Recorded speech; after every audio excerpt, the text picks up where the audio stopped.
बिस्मिल्लाहिर्रहमानिर्रहीम। अस्सलाम वालेकुम। मैं हूं अनीला और आप देख रहे हैं अन्ना ज़ैनब का किचन विद यूट्यूब चैनल।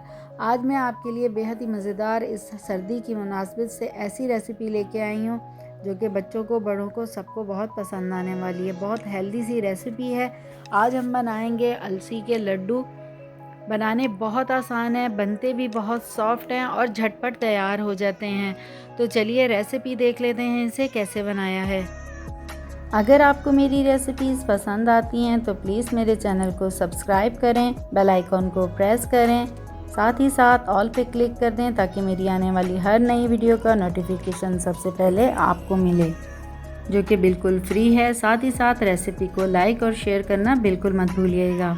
तो चलिए लड्डू बनाना शुरू करते हैं। लड्डू बनाने के लिए एक बड़ा आपने खुला बर्तन ले लेना है, बिल्कुल जैसे कि मैंने लिया हुआ है, और मीडियम टू लो फ्लेम पर आपने इसको रख देना है। अलसी ली है मैंने 1 पाव यानी कि 250 ग्राम। कप के हिसाब से ये 2 कप हैं, तो इसको हम इसमें शामिल कर देंगे। फ्लेम मैंने मीडियम टू लो रखी है ताकि हल्की आंच पे हमारी जो अलसी है वो अंदर तक ड्राई रोस्ट हो जाए।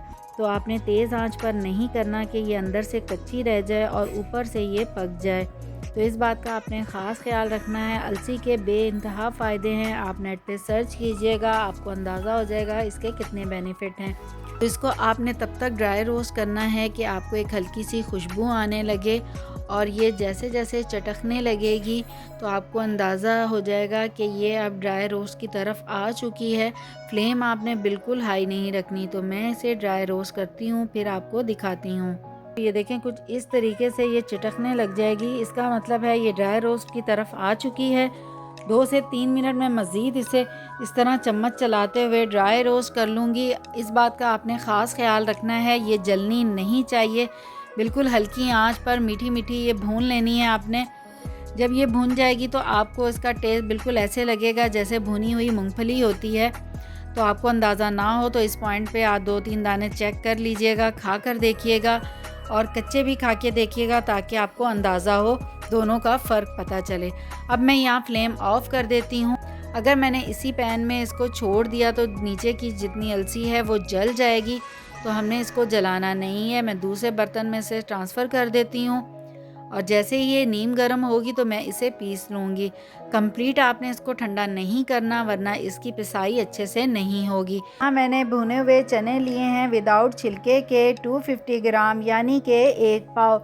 वैसे तो ये भुने हुए हैं। ये प्रोसेस करने का मकसद सिर्फ इतना है कि जो चने हैं वो थोड़े से खस्ता हो जाएं और हम जब इसे पीसें तो बहुत अच्छे से इसका पाउडर बन सके। तो यहाँ मैं इसको हल्का सा ड्राई रोस्ट कर लेती हूँ, फिर इसको नॉर्मल टेम्परेचर आ जाने पर इसे फ़ाइन पीस लूँगी। अब उसी पैन में मैं घी शामिल करी हूँ 1 कप। मैंने इस वक्त 1 कप शामिल किया था, बाद में मिक्सिंग करते हुए मैंने मज़ीद आधा कप 2 दफ़ा शामिल कर लिया था, तो टोटल ये 2 कप हो गए थे। तो आप इसी पॉइंट पर 2 कप शामिल कर लीजिएगा। मैं यहाँ इस्तेमाल कर रही हूँ देसी घी। अगर आप डालडा घी इस्तेमाल कर रहे हो, जो कि हम नॉर्मल इस्तेमाल करते हैं, तो आप इसी पॉइंट पर 2 कप घी शामिल कर लीजिएगा, क्योंकि डालडा घी जो होता है वो बाद में हम शामिल करेंगे तो उसका कच्चापन बिल्कुल भी अच्छा नहीं लगेगा। उससे हमारे लड्डू में वो मज़ा, वो फ्लेवर नहीं आएगा जो देसी घी से आता है। अगर बाद में हमें ज़रूरत पड़ जाए तो हम देसी घी शामिल कर सकते हैं, क्योंकि हम देसी घी कच्चा भी इस्तेमाल कर सकते हैं। तो इसलिए ये मैंने बात यहीं पर क्लियर कर दी है। अगर आप डालडा घी इस्तेमाल करें जो नॉर्मल घर में इस्तेमाल होता है, तो 2 कप शामिल कर लीजिएगा। यहाँ मैंने पिसी हुई इलायची शामिल करी है। मैंने 10 हरी इलायची ले ली थी, बड़े साइज़ में थी। उनके बीज निकाल लिए थे और उनको बारीक कूट लिया था, वो इसमें शामिल कर दिया है। अगर आपके पास इलायची पाउडर हो तो 1 टीस्पून आप शामिल कर सकते हैं। अब मैं यहाँ गुड़ का इस्तेमाल करूँगी। मैंने 350 ग्राम गुड़ ले लिया था और उसको डंडे से कूट लिया था कि वो बारीक हो गया था। मैंने इस रेसिपी के हिसाब से इस्तेमाल किया है 350 ग्राम, जो कि बिल्कुल परफेक्ट है। अगर आपको मीठा तेज़ पसंद हो तो आप मज़ीद शामिल कर सकते हैं। तो ये कुछ इस फॉर्म में गुड़ आ गया है। यहाँ मैंने फ्लेम को बिल्कुल दम वाली आंच पर रखा हुआ है। अब मैं इसमें गुड़ शामिल कर रही हूँ तो इस फॉर्म में आप गुड़ शामिल करेंगे तो ये है कि ये जल्दी ही मेल्ट हो जाएगा 2 से 3 मिनट में। अगर आप बड़े पीसों में शामिल करेंगे तो उसमें काफ़ी टाइम लग जाएगा और जलने का भी ख़तरा होगा। गुड़ मेल्ट हो गया है क्योंकि हमने इसको पीस कर डाला था, तो पीस के डालने का यही फ़ायदा होता है कि ये 2 से 3 मिनट में ही मेल्ट हो जाता है। अगर डलियों की सूरत में हम बड़े बड़े पीसों में डालेंगे और इसे मेल्ट करेंगे तो जब तक वो मेल्ट होगा गुड़ का कलर भी चेंज हो जाएगा और हल्का सा कड़वापन भी आ जाएगा, जो कि हमें बिल्कुल नहीं चाहिए। यहाँ मैंने चनों को पीस लिया है और ये देखें कुछ इस तरीके से बिल्कुल बारीक पीसे होने चाहिए जैसे कि आटा होता है। और ये ले ली है अलसी, अलसी को भी मैंने पीस लिया था, कुछ इस तरीके की होनी चाहिए। ये भी इसे भी शामिल कर देंगे और जल्दी जल्दी साथ साथ चम्मच चलाएंगे ताकि हमें घी का भी अंदाज़ा हो जाए। तो मुझे ये देखें यहाँ ना घी कम लगा था तो मैंने आधा कप इसमें भर कर मज़ीद डाला था, इसीलिए मैंने आपको शुरू में ही कह दिया था कि आप 2 कप घी ले लीजिएगा।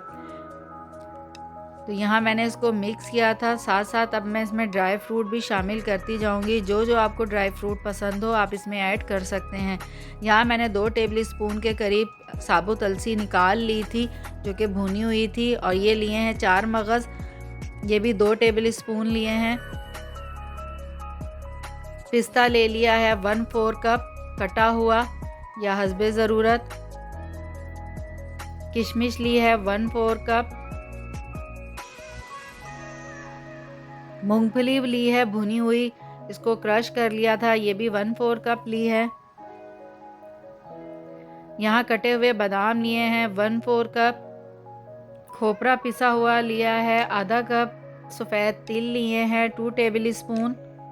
खसखस ली है 2 टेबल स्पून। मेरे पास ये सब चीज़ें मौजूद थी तो मैंने साथ ही इसमें ऐड कर दी ताकि ये और हेल्दी लड्डू हमारे तैयार हो जाएं। आपको जो चीज़ पसंद हो आप वो ऐड कर सकते हैं, बाकी आप स्किप कर सकते हैं। बस अब हम इन्हें जल्दी जल्दी मिक्स करेंगे ताकि हमें अंदाज़ा भी हो जाए घी का। ड्राई फ्रूट मिक्स करते वक्त मुझे घी कम लगा था तो मैंने और आधा कप मज़ीद इसमें शामिल किया था, यानी कि टोटल 2 कप घी इस रेसिपी में इस्तेमाल किए हैं। इसीलिए मैंने आपको शुरू में ही कह दिया था कि आपने 2 कप इसमें घी ऐड करना है। इस पॉइंट पर देसी घी डालने का यही फ़ायदा होता है कि आप देसी घी को कच्चा भी इस्तेमाल कर सकते हैं। अगर आप डालडा घी इस्तेमाल करेंगे तो उससे फ्लेवर बिल्कुल चेंज हो जाएगा, जो कि लड्डू में बिल्कुल भी अच्छा नहीं लगेगा। अगर आप डालडा घी इस्तेमाल करें तो शुरू में ही 2 कप ऐड कर लीजिएगा और 1 कप अलग से कड़कड़ा कर रख लीजिएगा। अगर आपको इस पॉइंट पर कम लगे तो आप वो जो कड़कड़ा कर हमने घी रखा था आप वो ऐड कर सकते हैं। इस पॉइंट पर आपने मीठा भी चेक कर लेना है। अगर आपको कम लगे तो आपने पिसी हुई चीनी या शक्कर शामिल कर लेनी है, तो वो इस गरम मिक्सचर होने की वजह से ख़ुद ही मेल्ट हो जाएगी। आपने चम्मच की मदद से इस तरीके से इसको प्रेस करते हुए मिक्स करना है ताकि गुड़ और इसमें जो ड्राई फ्रूट मिक्स किए थे, घी था, वो अच्छे से बाइंडिंग की तरफ आ जाए। जैसे ही ये नीम गर्म होगा हम इसके लड्डू बना लेंगे, या आप जितनी बर्दाश्त कर सकें उस हिसाब से आपने फटाफट लड्डू बनाने हैं। आप इस तरीके से थोड़ा सा चेक कर लीजिएगा। अगर ये मुट्ठी में इस तरह बंद हो तो समझ लें कि आपके लड्डू बनने के लिए बिल्कुल तैयार हैं। अगर इस तरीके से लड्डू ना बन रहे हों तो आपने मज़ीद इसमें घी शामिल कर लेना है। मिक्सचर हमारा अब नीम गर्म हो गया है। अब मैं अपनी ज़रूरत के मुताबिक थोड़ा सा इसका मिक्सचर मुट्ठी में लूँगी और इस तरीके से टाइट करते हुए साथ साथ गोल घुमाती जाऊँगी। मुट्ठी को आपने ज़ोर से दबाना है ताकि जो लड्डू है आपस में अच्छे से जुड़ सकें। बिल्कुल इस तरीके से आपने कर लेना है। मैं यहाँ छोटे लड्डू बना रही हूँ, आप चाहें तो बड़े भी बना सकते हैं। इस मिक्सचर के हीट इतनी है कि मैं बर्दाश्त कर सकती हूँ। आपने इस बात का ख्याल रखना है चूल्हे से उतारते ही आपने इसके लड्डू नहीं बनाने लग जाने, वरना आपके हाथ जल सकते हैं। तो थोड़ा सा इसको नीम गर्म होने दीजिएगा। इतने से मिक्सचर से मैंने इसके 60 लड्डू बनाए हैं जो कि छोटे छोटे हैं। तो मैं सारे लड्डू इस तरीके से ही बना लूँगी। अगर बिलफ़र्ज़ आपके लड्डू इस तरीके से बाइंड ना हो रहे हों तो समझ जाइएगा कि आपने इसमें घी कम ऐड किया है, तो आप इसमें मज़ीद घी ऐड कर लीजिएगा। तो मैं सारे लड्डू को इस तरीके से बनाकर रख लूँगी, फिर मैं आपको इसकी फ़ाइनल लुक दिखाती हूँ।